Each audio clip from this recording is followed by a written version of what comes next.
Good afternoon, everybody. My name is Louise Chaquette, and I'm the Bilingual Health Promotion Consultant for the Best Start Resource Center of Health Nexus. Welcome to the presentation, the webinar on From Fact to Fun, Interactive Ideas to Keep Prenatal Education Participants Engaged. Basically, prenatal educators said we need some new activities to do for prenatal education, so we've added a list of activities, and as you can see, you can download the files of the new activities at the bottom of the screen now. While people are still coming online, I would suggest we could do a sectors poll to get a sense of who is on the line now. Some people are very, very quick to respond to the poll. It gives us an idea, so it's heavily skewed towards public health, as most of them are, but it's nice to see people from community health and the Canadian Prenatal Nutrition Program, Healthy Baby, Healthy Children Program, and Early On, and some private prenatal educators also. That's great. And this will help the presenters make sure that it's all geared for everybody. So as you can see, I'll bring it back to the presentation here. As you can see at the bottom, you've got the files, and there's a chat pod into which you can put your comments, but all the lines have been muted for the presentation. We will, at the end, we will have a question period, but if there's something urgent that you don't understand, please just ask your question in the chat pod. So I would like to start with a land acknowledgement. I'd like to acknowledge the Indigenous people who've been living and working on the lands across Canada for thousands of years, including the land from where you're watching this webinar today. The Health Nexus office in Toronto is located on the historical territory of the Wendat, Petun, Seneca, and most recently the Mississaugas of the New Credit First Nations. We're grateful to have the opportunity to work in this territory. I will introduce the presenters, and then I'll come back and do a little bit more information. So we're very lucky to have Stephanie Antunes and Jennifer Rogers presenting today. They are co-directors for the Institute of Childbirth Educators, a Lamaze accredited program that trains in Toronto and India. They're both long-time Lamaze certified childbirth educators and doulas. Jennifer is also the owner of Fit Mom Durham, providing pre- and postnatal fitness. And I'd heard lots about how dynamic their prenatal education classes were and their workshops were, so I asked them to create a few activities for prenatal educators and present on them. So they will be presenting a few today, and we've also added more. So they created 8 new activities, and I've also added some from other sources to create this document. And just to clarify, hopefully you are familiar with the prenatal education key messages from Ontario. I've got the slide there with the website, and those are all the key information and all the supporting evidence and references that you need to have in order to give prenatal education information, whether it's through Healthy Baby, Healthy Children, or you're a nurse practitioner, or you're a prenatal educator. That is where you can get your information from. And so I encourage you to visit those 25 topics if you haven't done so yet. And you can also register for updates if you want to know when we make changes, because I do try to keep it up to date as much as possible. And if you do find something not working or wrong or out of date, please let me know, and we do try to update it. And to clarify also, there are 11 prenatal education modules and a program overview that were created in 2011 by the Best Start Resource Center, and that were updated a couple of years ago to make sure that they match the key messages. And they are basically PowerPoint presentations that you can use when you're teaching prenatal education. And in each case, there's a module outline that has activities in it. So there were already some activities, but now we've inserted those 14 new activities into those prenatal education modules in French and in English. So you can download all those modules, all the notes that you need to present in there. Just to give you a little bit of context of how this fits in. So that's why this document on the prenatal activities is not going to be a public document. It's just to support this training. The activities themselves are all embedded now in the modules. Okay. So now I would like to give the microphone to Jennifer and Stephanie, who will describe some of the activities that they've developed. Go ahead.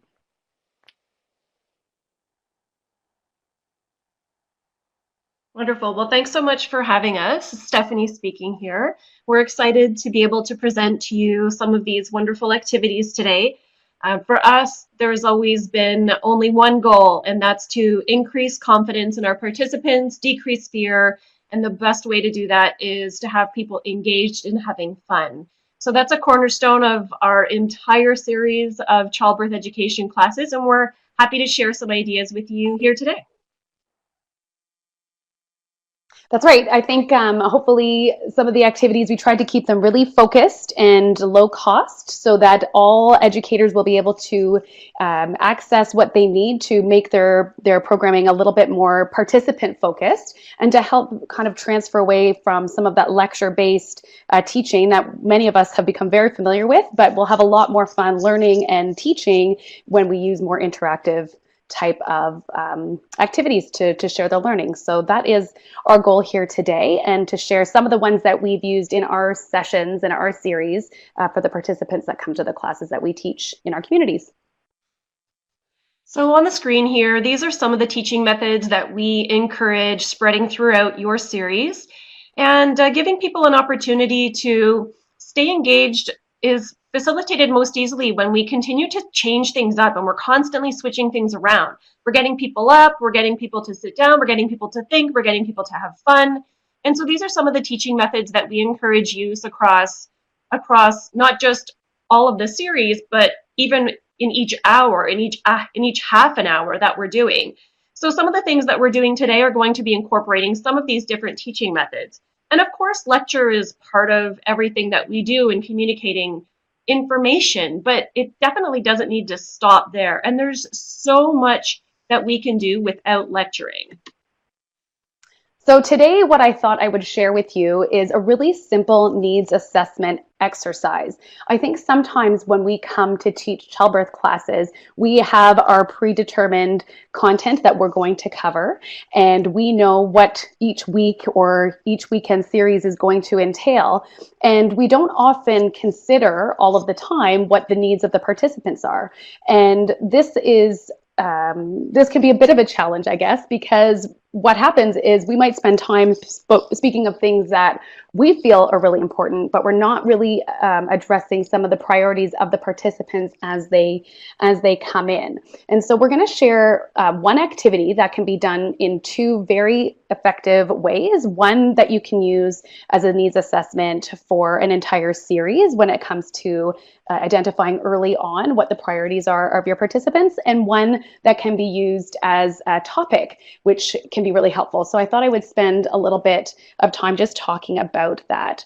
So one thing that we do know about a needs assessment is that when we do these activities, it actually will help increase the participation and buy-in of the participants. And it's also going to help us identify and categorize their priorities. Because again, we have our set template of what we have to cover as our series is unfolding, but I don't want to spend a lot of time talking about nutrition if that's not a big priority for the participants that I'm going to be teaching. And I need to be able to adapt and pivot to meet the needs of each group as they come in. So this is a really simple way to do that.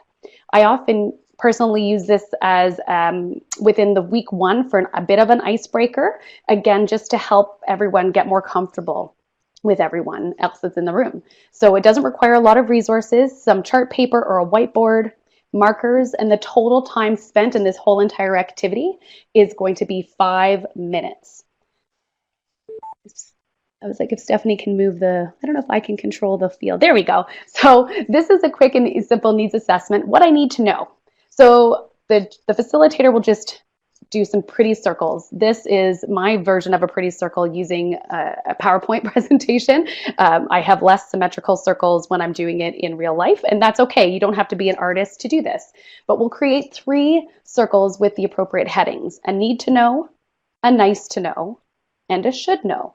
When I think about the needs to know, those are the things that are going to be really personal to each family, and it's essential content. The most important information that this family has to leave this course, this series, this weekly workshop with.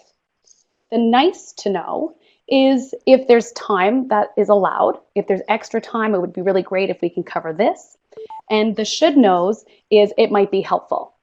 The thing that's kind of interesting is sometimes what the participants need to know might actually be a nice to know, and we have to, as childbirth educators, help also figure out the priorities so that the essential content that they want to cover goes into the right box. In a first grouping, when we're together with the group for the first time, understanding that the participants are going to be very dependent on you to gather the information and to draw some of their ideas out is going to be essential.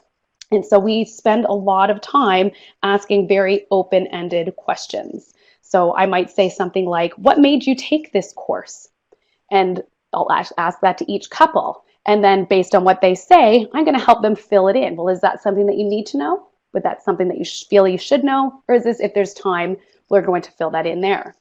Other open-ended questions would be, what do you hope leave learning? And so I often say, what's the one thing you absolutely need to know before you have this baby? And that information and those questions will help to generate what will go in the circle. So here's an example, actually based on one of the classes that I just taught in a series a few weeks ago, where my participants gave me what they wanted to learn. So in the need to know category, there was a strong emphasis on their partner's role. Obviously, people are very curious to know when it's the right time to go to the hospital or their birth location, what to pack in their bags, and also how to change a diaper. So that's something that's important when you have a new baby. Under the nice to know categories, they thought it would be nice to know the stages of labor and some breathing and relaxation techniques. And under their should knows, we have signs of labor, options for pain management, epidurals, and breastfeeding signs of a latch, and when baby is going to get enough milk. So these were really helpful for me as we move forward in our weekly series to make sure that I'm going to be hitting all of these components so that my participants are going to leave fully informed. Sometimes you have to be prepared for information that that can come out of nowhere when you're not sure where to head it under. I'm just trying to think of an example of something that came up that was surprising. I think one of the questions that came out in the last session was when to wean a baby. And at first I wasn't, because we're teaching breastfeeding, it felt like a different question to be asking about when it's time to wean the baby, but we wanted to make sure that it was reflected in there, and then if there's time, we would be able to cover that, because that was obviously a priority for the family that I was working with at that time. So that's an idea of something that you can do really easily in a weekly full series. So if you're doing a weekend course or a 6-week session, that's how I structure the classes that I teach, then this will be really helpful in identifying the priorities of learning for your participants. And as I said, the more that they can help drive the content, the greater the buy-in and their participation throughout the entire workshop. We also thought that it would be great to show you an example of what it would look like for a topic. And so the topic that we thought we would share was breastfeeding, because that is a big topic. And you can spend, I feel sometimes a 4 or 5 week series on breastfeeding alone. And in a weekend series or in a 6-week series, you may have limited time to be able to do that. And so taking it like as a topic will help you to make sure that you're covering all of the essential content that's really important to the families themselves. So in some topic needs assessments, some information you might get from your participants would be for a needs to know how often to feed the baby, how to know the baby is getting enough, and when to introduce a bottle. The should knows, where to go for help, how do I know my baby is hungry, effective latching and different breastfeeding positions. And then under the nice to knows, the benefits of breastfeeding, when to wean, and partner's role. So these are ways in which you'll make sure that you can spend the highest volume of time on the content that is the most meaningful to your participants, so that they're all going to walk away with the information that they need and the confidence to be able to go and make the choices that are right for them. All in all, simple 5-minute activity to really get into the heart of your goals and of your participants' desires as you work with them throughout a series. Wonderful. Thanks, Jen. No problem. So moving on to our next topic is something we call Pregnancy Picasso. And Pregnancy Picasso is a more fun way of being able to cover topics that aren't always super fun. So for example, one of the things that I find really not fun to teach as an educator, and it's not fun for the learners either, is anatomy. So Pregnancy Picasso is one of the ways that we can cover a lot of different topics, including anatomy. So this can be done in a small group activity. So we'll typically split up the group in groups of 2 or 3, but again, depends on how many people you have in your class to begin with. It's also a really great activity to use as a team building activity. So something that we can use early on in a series when the group dynamic is still a little bit apprehensive and unsure and they don't know each other very well. And this one activity can cover anatomy, the changes in late pregnancy, things like posture, body mechanics, pregnancy discomforts, and strategies for how to cope. And of course, what we're doing subconsciously is we're increasing the confidence of our participants, but we're also using a really important adult learning method, which is to build on people's past knowledge. We know that people are going to remember things more when they're bringing it in context of how it actually affects them and how it involves their own knowledge already. So what we're going to use for this activity is flip chart paper. You can do it on whiteboards, especially if you have more than one whiteboard, or if you're doing it, if you have smaller groups of participants, then you can just do it everyone together. But typically we rip off some flip chart paper, we give people some markers, and we divide them, making sure that there are partners and pregnant people in each group. I typically give about 20 minutes for this activity. So yes, it's a long activity, but it is something that's going to cover a lot of different topics, so it's worth it.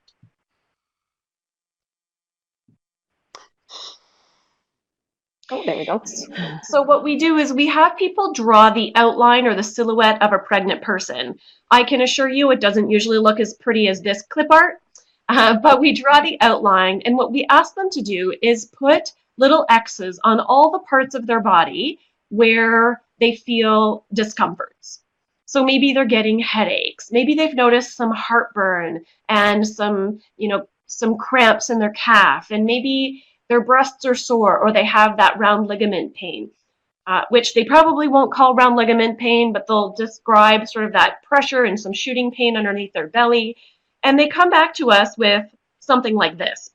So these are some examples from class where they've drawn their outline of a pregnant person and they've marked down all these different things. And then what we're going to do is we're going to come back together in group and we're going to chat about them. So we're going to take turns going from one group to the other, and I'm going to say as the facilitator, so tell me something that you've noticed changing in your body. And they are going to say, oh, I have swollen ankles. And we're going to say, yeah, that's actually pretty common. So a little bit of swelling in our hands and our feet is pretty common in pregnancy. In fact, about 80% of people are going to notice that. What are some of the things that you can do to make it better for yourself?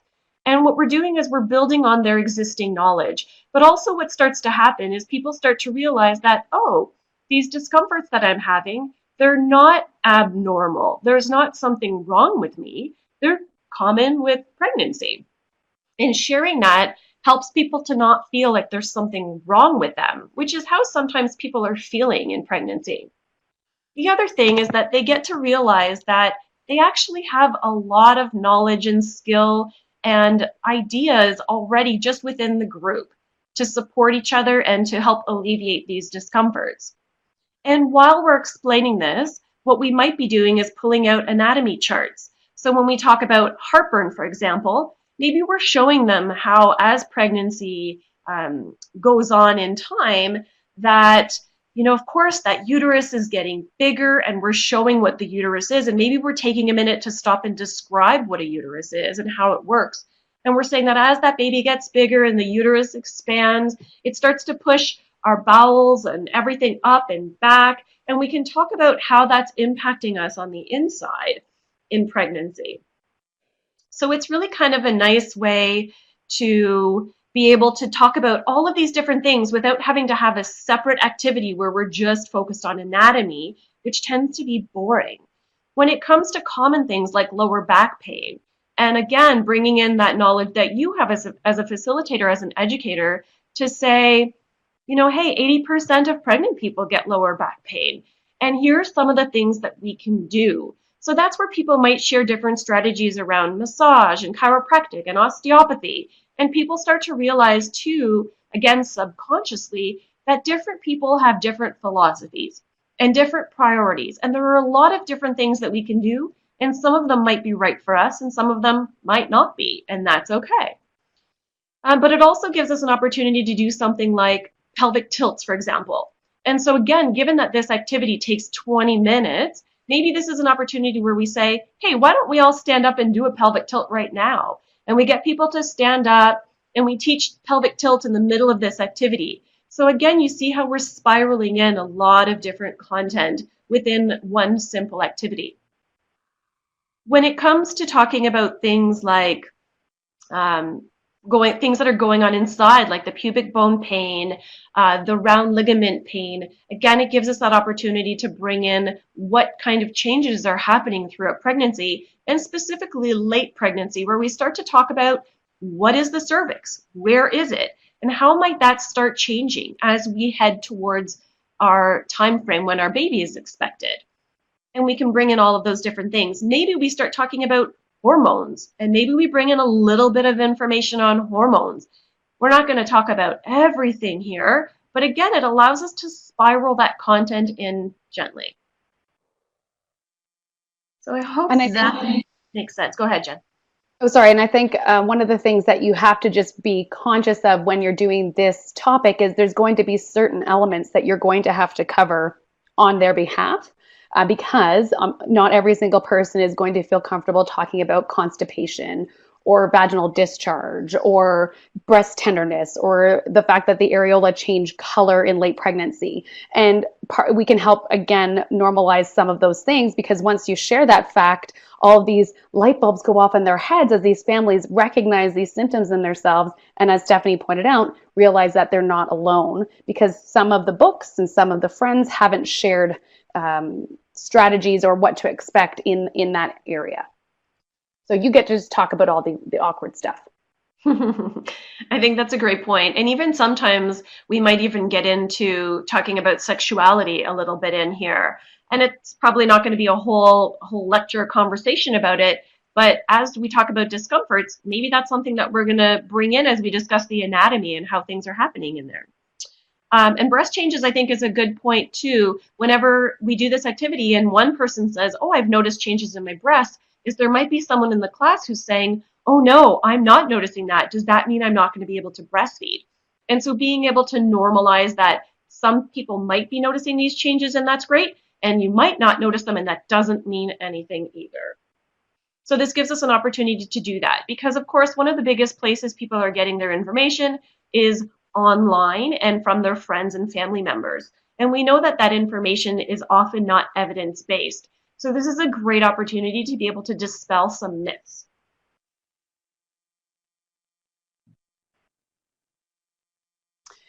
So one of the other activities that we have actually works really well in our, when we're talking about postpartum and what it means to become parents for the first time.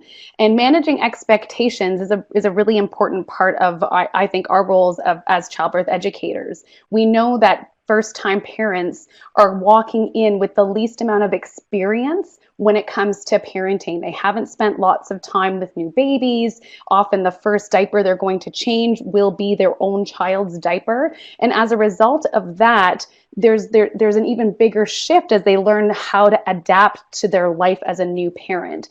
And this is a really great activity that we use in I think I use it in class 5 when I'm talking about the postpartum recovery and what to expect when you bring a baby home.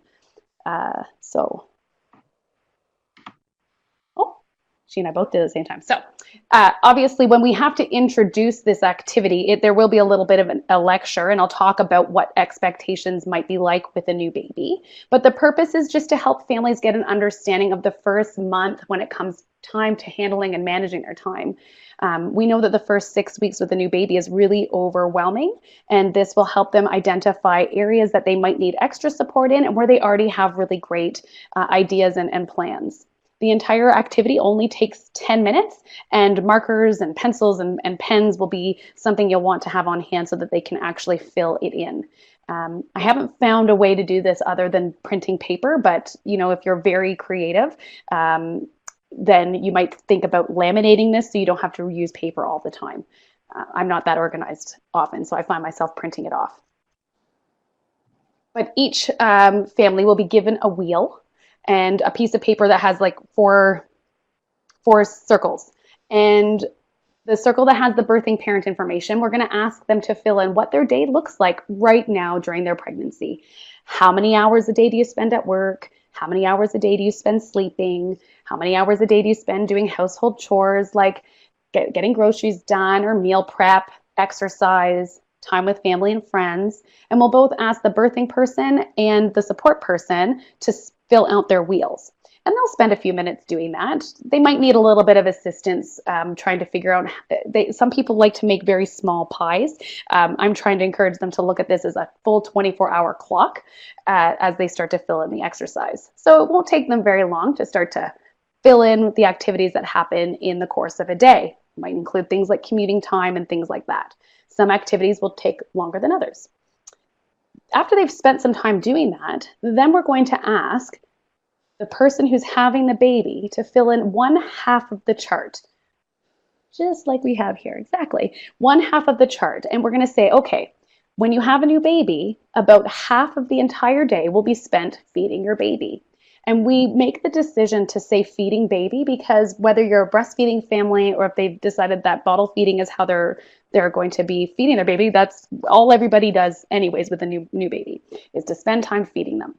And then we have that birthing person say, how many hours of sleep do you need each night to feel refreshed and fantastic?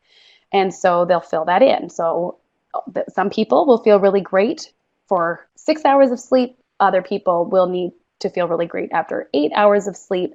And we'll have some discussions about what does that sleep look like, helping them get the expectation that their sleeping through the night is actually going to be disrupted, which they know, but that we look at sleep like making small deposits into the bank. So if you need 6 hours of sleep, it might take 9 hours to get that over the course of an evening before you get up and start your day.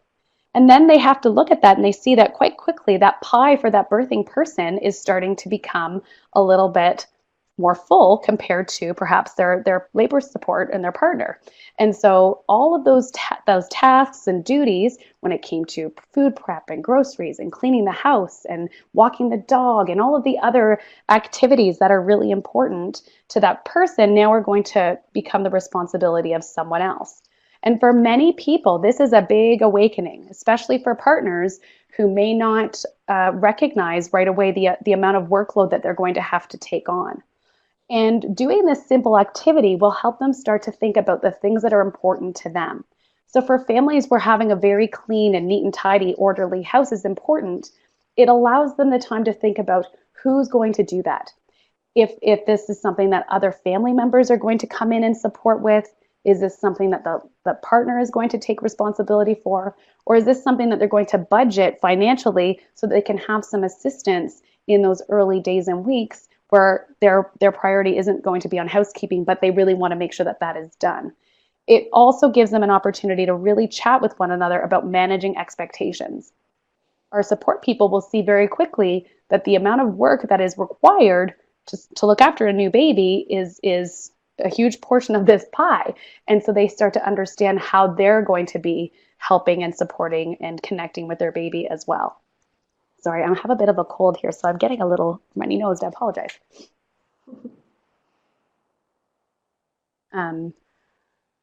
So this has been really, really great. And I encourage families to also think about ways in which they're going to carve out time for themselves as well. Becoming a new parent is a definite shift in expectations, but just that meshing of your new role and your new identity. So again, creating that awareness of what it is that you're going to need in order to feel like you, even though your world is changing and your priorities are becoming a little bit more emphasis on the new baby, making time for the things that you find joyful, that make you feel good, is something that you also want to bring some awareness to as well as making time for their own relationship. So this is quite a meaty activity that doesn't take up a lot of resources in your childbirth toolkit, but really covers so much important content to really help families manage their expectations and their priorities. Lots of aha moments happen here. There's always one half of the partnership that generally is aware that life is going to look very differently, so it helps bring people to the same page. And I think what's really great about it too is that it's a conversation starter. So while we might only spend 10 minutes doing this activity, what I have found is that this conversation tends to continue within couples and within families of how they're going to get everything done and how they're going to negotiate all of these changes and changing life. And I think the other thing that's really important too is the message that it's okay to accept help. And this is an opportunity for us to remind people that, it takes a village and that it's really actually helpful to be saying yes to people who are offering to support. So the mother-in-laws, friends, family members, the people that are fortunate enough to have that support around them, sometimes they just need someone else to say, hey, have you thought about how these people might be most helpful to you? And this activity really generates that conversation.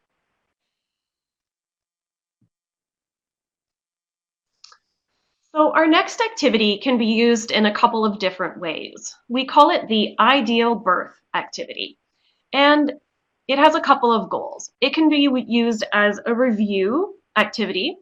It can be used as a values clarification exercise.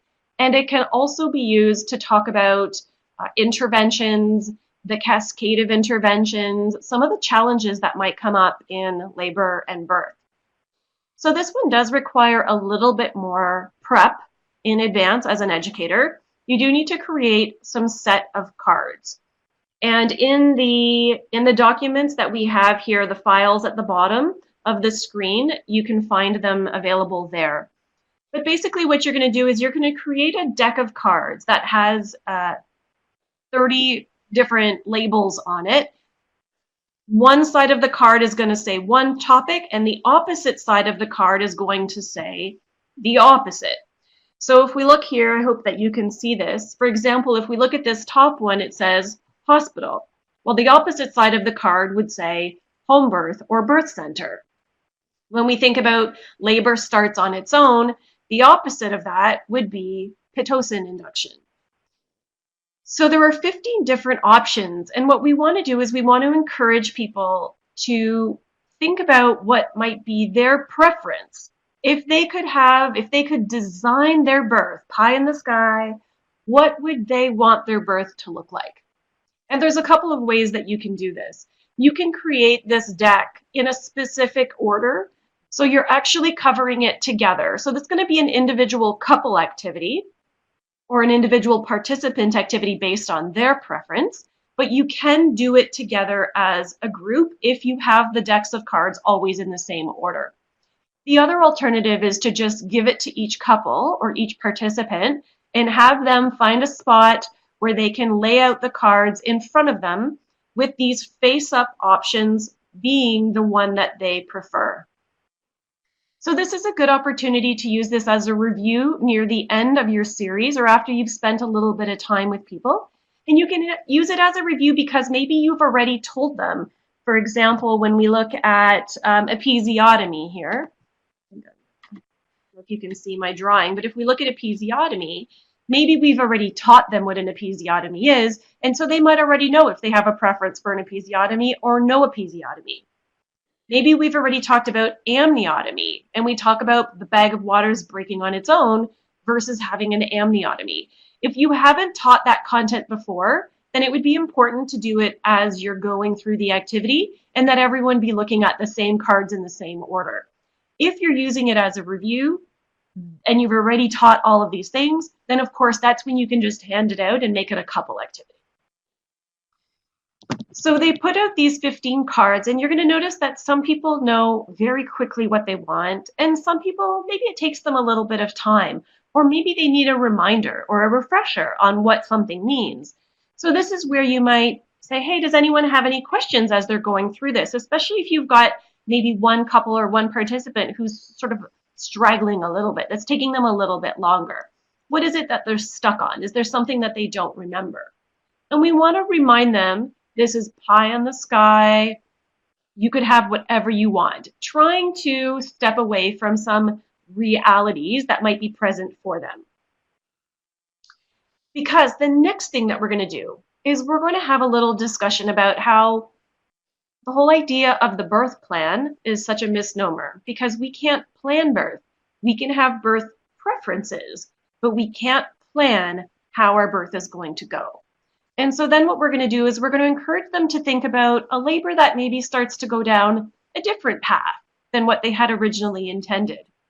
And what we're going to do is ask them to think about the first 5 cards that they would be willing or open to getting something different than their original preference. So maybe, for example, where we look at the card, the bag of waters breaks on its own, and they look at the flip side of the card, and the flip side of the card says amniotomy. And they say, well, yeah, it would be nice if my bag of waters broke on its own, but it's okay if I have an amniotomy. That doesn't bother me. And they're going to flip 5 cards, and they're going to now get the opposite of what they originally hoped for.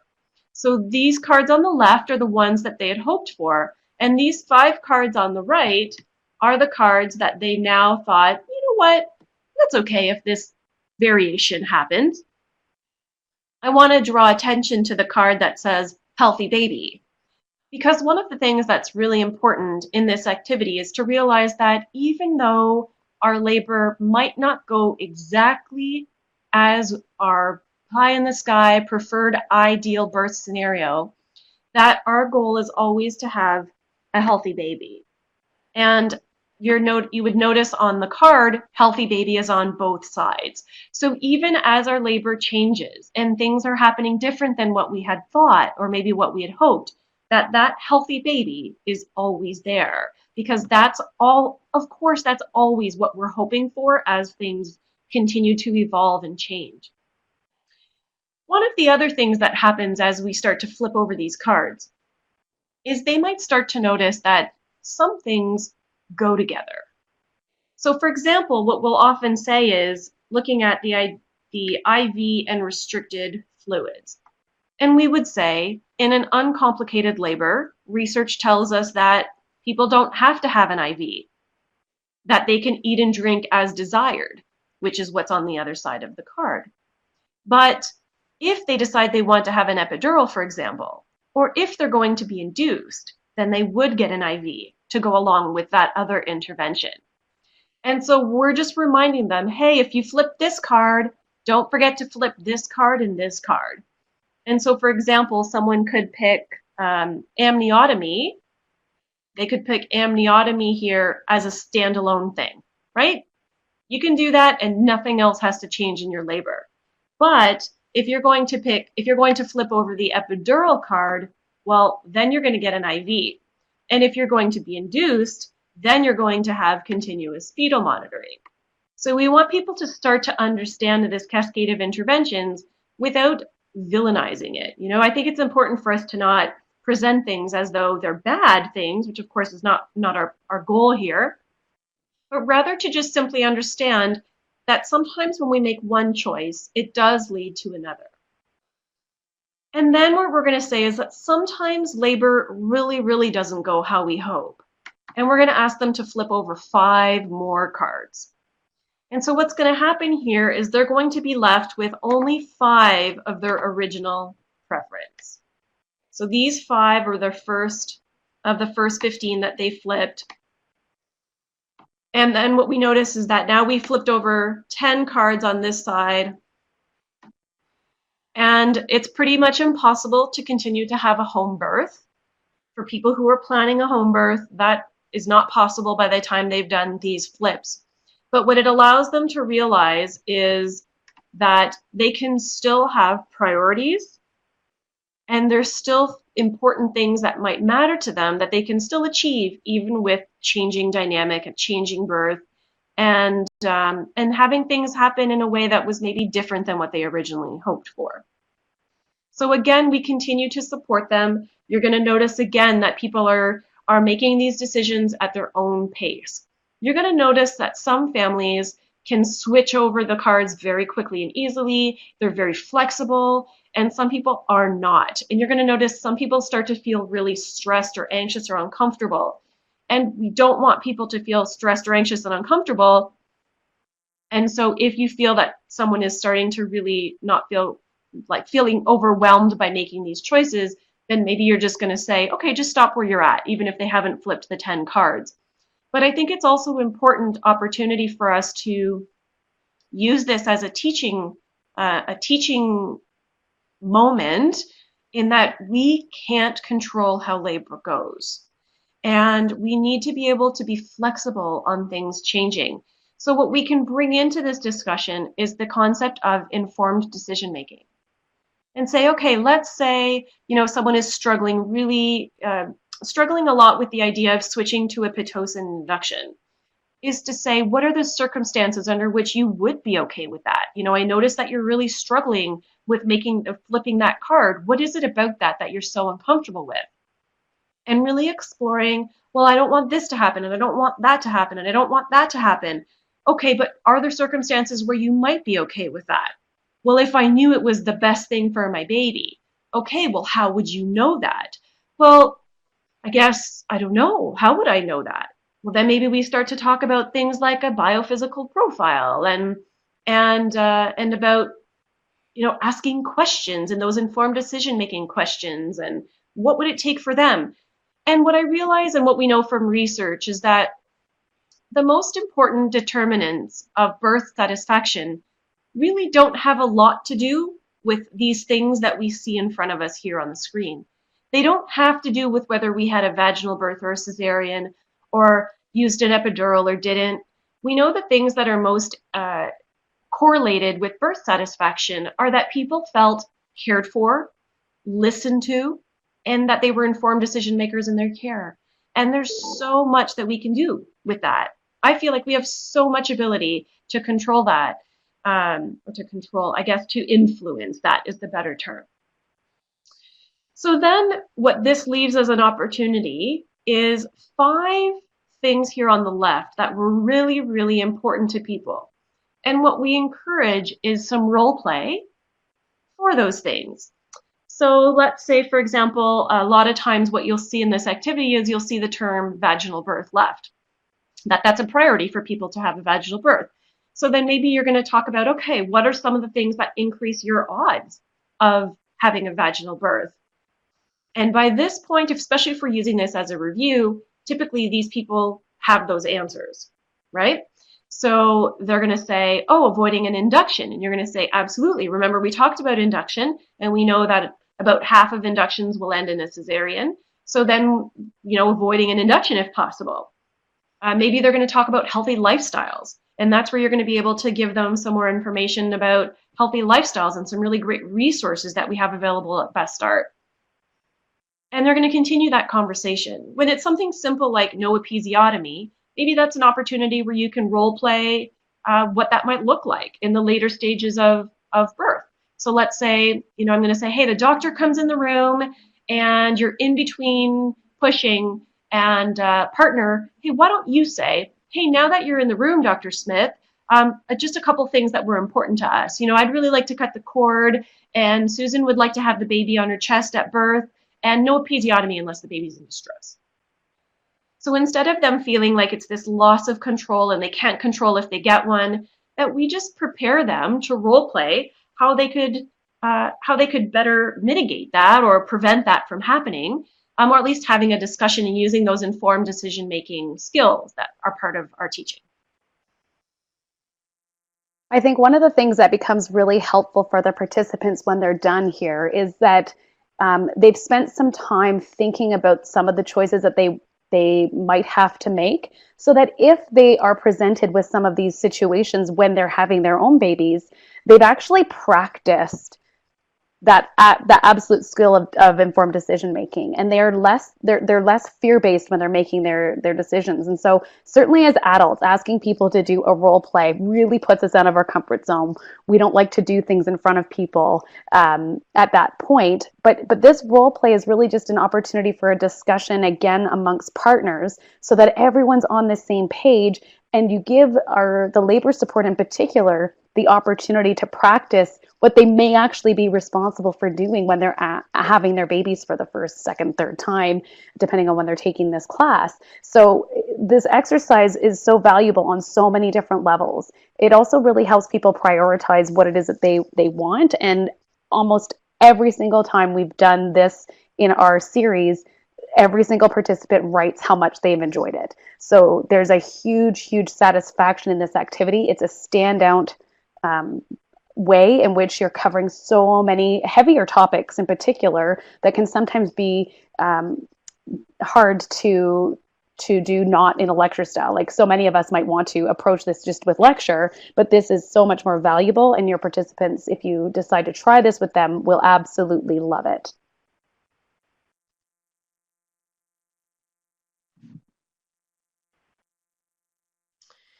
So I think that brings us to our question time. And you might want also point out that, yes, there will be a 2-hour workshop by Stephanie and Jennifer at the Best Start Conference.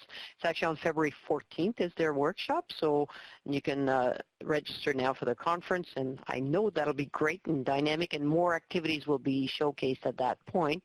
And you're offering a 3-day teaching skills workshop coming up next week, I gather. That's happening soon. So if there are any, that's exactly the Lamaze Teaching Skills Workshop is 3 days that's focused totally on these types of activities. So it's not where we teach people the content. We don't teach people about cesareans. We teach people how to teach cesarean in a fun and dynamic way.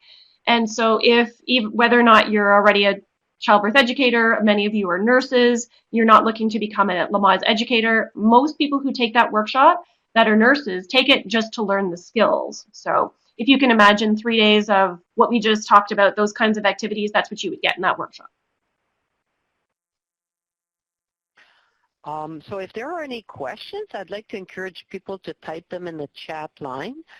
And I have posted a few links to some of the key messages that may be useful. And as you know, there's supporting evidence, resources and links, and references to all of those in the tabs.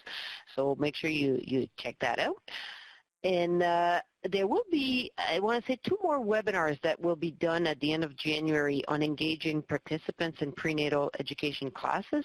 And they will likely be advertised only in the beginning of January. I find if we advertise them too far ahead, sometimes people think they're going to be available, and whoops, something comes up, and then we don't quite have the same number of participants we're expecting. We're allowed 100 lines, and we want to make sure we maximize it, and usually our webinars fill up, and some people might be disappointed. So anyway, we'll be advertising those in early January.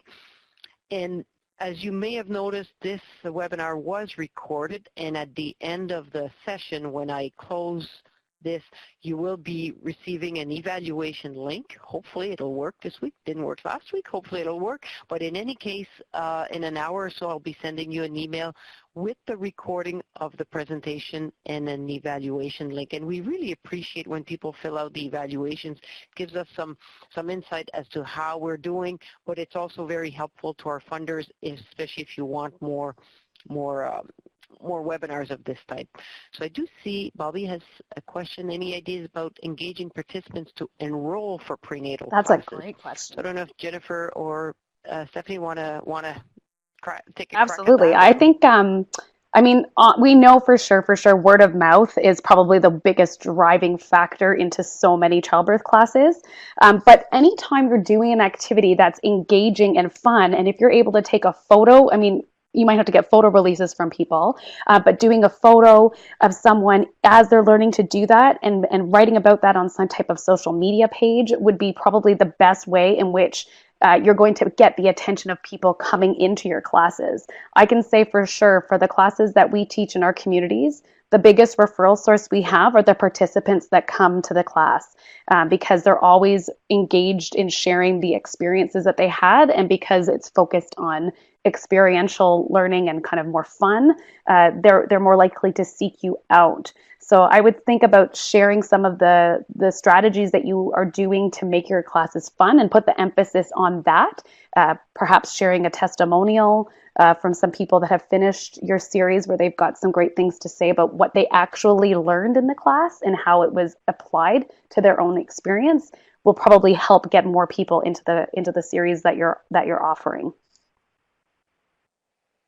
One of the things we also do as well is we Thank you. offer a money back guarantee that if they didn't enjoy their classes and learn stuff, then we'll give them their money back. And no one has ever taken us up on that yet in 16 years. So. Wow, that's a great idea. Great.